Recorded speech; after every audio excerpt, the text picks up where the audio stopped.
Ang programang ito ay rated SPG. Striktong patnubay at gabay ng magulang ang kailangan. Maaaring may masiselang tema, lengguwahe, karahasan, sexual, horror o droga na hindi angkop sa mga bata. Nahuli ni Dr. Carlos Menetes itong si Lynette na binubuksan ang kanyang cellphone. Dito na nga ay talagang ikinagalit ni Dr. Carlos Menetes itong pagbukas ni Lynette at hindi pagpapaalam sa kanya kung saan ito ay nagdulot na nakita ni Annalyn kung ano ang mga ginagawa ni Dr. Carlos Menetes dito sa kanyang ina.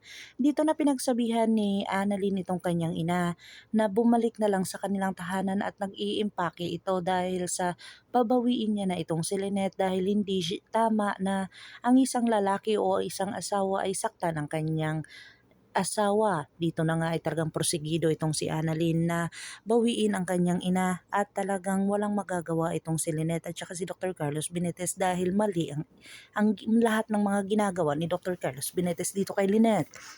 Dito na nga ay talagang natatakot itong si Dr. Carlos Benetes dahil may isang babae na tumawag sa kanya at sinabing siya daw ang Mrs. Benetes na kung saan asawa niya noon.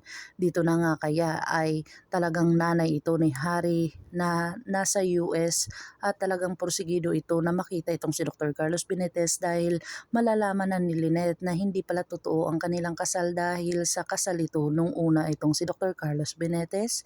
Dito na nga kaya malalaman ang buong katotohanan dahil sa mga nasaksihan nila ni Giselle at saka ni Lynette na may connection ito kay Moira si Dr. Carlos Benetes dahil dumalaw ito doon sa presinto at talagang nakita ito ni Lotus.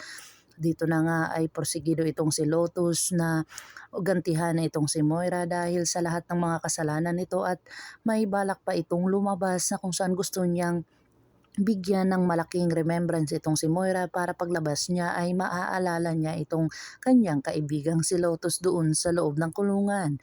Dahil napakatapang nito ni Moira at lumalaban dito kay Lotus ay talagang pahirapan niya muna bago ito lumabas dahil hindi siya pwedeng magsumbong at talagang porsigido itong si Lotus at saka si Giselle na magkakampihan dahil sa malaki ang kasalanan ni Moira dito sa kanila. Dito nga na napagkalaman din ni Dr. RJ Tanyag na may kilala pala itong si Giselle na kung saan sasabihin ni Giselle dito sa kanyang kapatid na may pinapagawa siya dito sa kanyang kilala. Dito na nagkaharap itong si Zoe at saka si